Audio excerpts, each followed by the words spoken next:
Identify yourself. Who, me? Bye.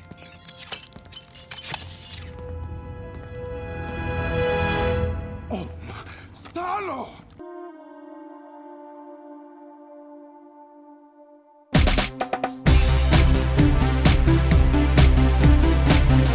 What's up, you guys? I'm Jeremy, and movies are terrible. And I'm joined with Holden Hardman to ask him the question, what if T'Challa became Star-Lord, Holden? Well, I guess we can all say how bittersweet it was having Chadwick Boseman and watching his final performance as T'Challa, and how cool that was, just hearing his voice, hearing him be in character was really, really neat. As far as the episode itself, I had some thoughts on it, but I'd love to hear your thoughts before I get into mine. What did you think about it? Safe way to go. I agree with you about the Chadwick Boseman of it all. It was a very touching episode, and there's a tribute, right before the credits roll at the end. And I saw. Yeah. I thought that was really nice. And it's so crazy to say goodbye to this hero just as he was getting to be the force that he was. I mean, from box office as obviously a big component of it, but then just also how close people were connected to this character. So at the end, it said dedicated to our friend, our inspiration, and our hero, Chadwick Boseman. And that hit, dude. So this episode is a spin on Guardians of the Galaxy, as you can well tell. And it opens up with this heist scene on Morag, which is exactly where Guardians of the Galaxy starts off.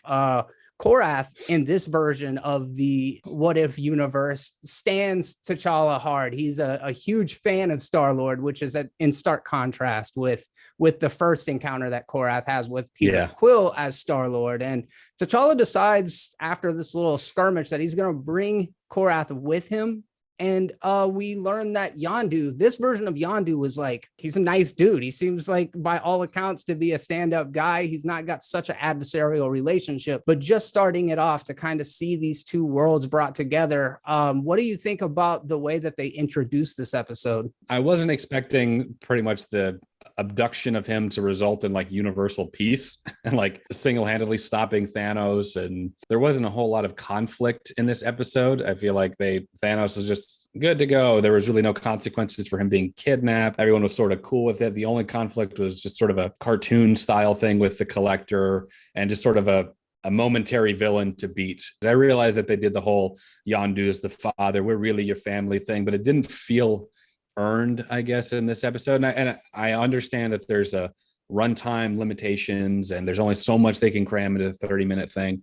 I just didn't feel a ton of conflict, I guess, throughout. But that's a really good point. I actually agree completely. There was no consequence to, it didn't seem like T'Challa had any sort of resentment or hangups, that he just jumped on the Ravager ship and left and hadn't seen his family in 20 some odd years or whatever. And I felt the comedy with Korath at the beginning of the episode, it wasn't quite sinking for me. But as this episode goes along, I really started to enjoy it. I feel like this was a tremendous step up from the first episode, simply because it is so divergent and it brings in just a crazy amount of characters and Easter eggs and all of this stuff that I really enjoy about the Marvel Cinematic Universe. And I was kind of paying attention to which of these voice actors is returning versus which of them is new. And Michael Rooker is absolutely in this episode, as is Djimon Hounsou, I believe is how you pronounce his name. And so T'Challa goes to retrieve his spear. He's picked up by Yondu, and they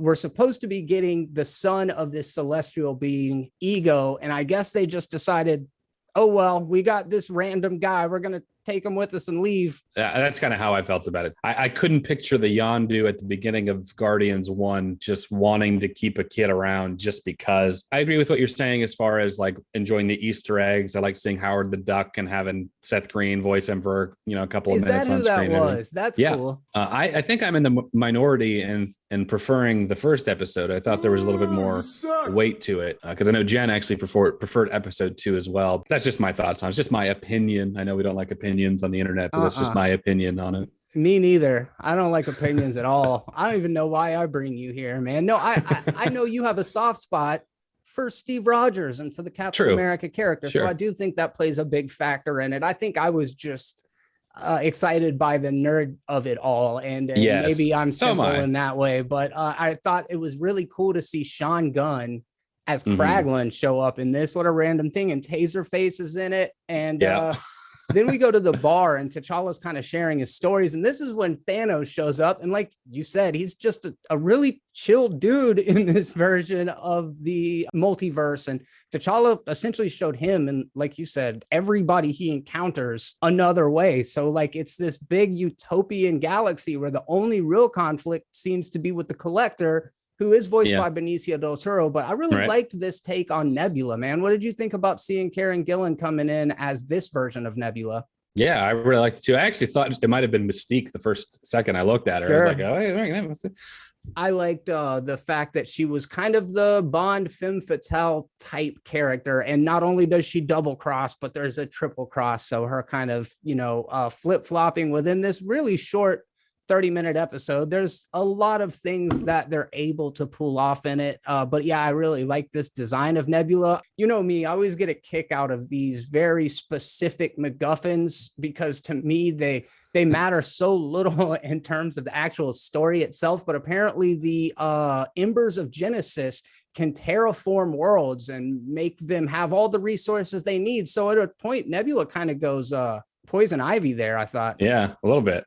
How did you feel about the way that they handled Thanos? I felt like they nerfed him quite a bit. I mean, without Gauntlet or whatever, I mean, Thanos is still supposed to be pretty formidable. I mean, he wasn't using the stones when he fought Hulk, and then like a little bit of electricity knocks him out. I can see some fans just being like, come on, that was the ultimate threat in the MCU forever. Why did you turn him into Grimace or something, basically, so I get that, and I do feel the same way. He felt extremely underpowered. I kind of liked that the Black Order showed up in it, and I really like this design of not Corvus Glaive, but the big guy, Cole Obsidian. I thought he looked really cool in this. I guess I was always under the impression that his children in the movies respected him and revered him and feared him so much because Thanos was just such a threat with or without the gauntlet. And so to see him like getting beaten up by a couple of the children in the first ones, I thought there was a inequality there as far as power scaling goes. These are just minute things. I mean, we're just nitpicking at this point, or I'm just nitpicking at this point. And I know that I'm probably going to be in the minority opinion on this one, but there's just my thoughts on it. It was a fun episode. I thought everything you said, I actually kind of agree with. It is difficult to pull off hour and a half, 2 hours, sometimes over 2 hour movies in these very abridged, condensed versions. We did get that in episode 1. And this is kind of if Guardians of the Galaxy was told in 30 minutes. So you just kind of got to use your goodwill towards these characters to kind of emotionally invest, because what we're getting in the cartoon is not near enough. Yeah, I agree with that. I've tried to be, I'm trying to take that into account with it as well, and also even from the filmmakers or the animators or the creators of the series, they also know that we know these characters. So I think they're banking on that they don't have to go into long character building really, because we know them already. Yeah. There were some really cool fight scenes in this one as well. Like I liked the action quite a bit in this. And when the Collector put on Hela's helmet, I thought that was kind of neat. But what do you think about repositioning the Collector as a big bad? I just never viewed him that way when we were first watching it. So I was just like, oh, okay. He seemed just sort of like a limited run comic book villain that they had to beat. I never felt any real threat there for T'Challa or Yondu or anything like that. So, and that's another thing, I guess another issue I had with it. I just didn't feel like there were ever really in any danger or long term. So what about when they picked up the good boy at the end? Did you like that? Do you know who Cosmo the space dog is? Yeah. That was cool. I keep going back and forth between Cosmo or Astro. That's understandable. Yeah, but I like that. I like the little Easter eggs. Same thing with Howard the Duck. I appreciate those little things. I think they're fun. Yeah. And they were both in the Guardians movies. So just very briefly. So that was kind of cool. Yeah, it was cool. So I guess before we wrap this thing up, what did you think about Ego coming into the Dairy Queen at the end and running into Peter? Yeah, I really enjoyed that. I'd love to see a continuation of that, which is another thing that sucks, because if we really like the what if story, that's kind of it. I wanted to see what happened further with Captain Carter in the last one, and I'd love to see what the consequences of Ego seeing just human Peter Quill and what would happen. What would the consequences of that be? So we'll never know, I guess. Yeah. As of right now, you're absolutely right. And I expect that Agent Carter is going to be back. I actually thought she was going to tie into this one somehow, but maybe she'll circle back around a little bit later in this series. You said that you preferred episode 1. I feel like I preferred episode 2. I'm actually much more enthusiastic about moving forward with the show because of this episode.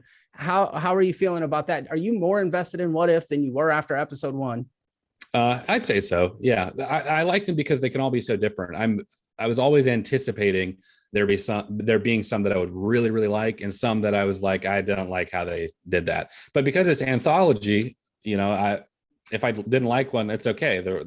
It's like a fresh or clean slate every single episode. So I'm very excited to see what else they do. Yeah, as am I. Guys, let us know what your thoughts are down in the comments section. We would love to carry on this conversation. As Holden mentioned, you can check out his watch along first time viewing with Jen over on Holden Hardman on YouTube. Make sure that you head over there, take a look at that. You can find reviews here for it every week, as well as the finale of Loki and some other stuff. So make sure you're subscribed right here on Movies Are Terrible. If you have any suggestions for content that you would like to see, go ahead and let me know that as well. And if you want to stay up to date with all of the content, all you got to do is subscribe, click the bell, and then cross your fingers that those notifications come through, because they didn't with Don't Breathe 2, man. I don't know what's going on, but Holden, thank you very much for stopping by, my bro.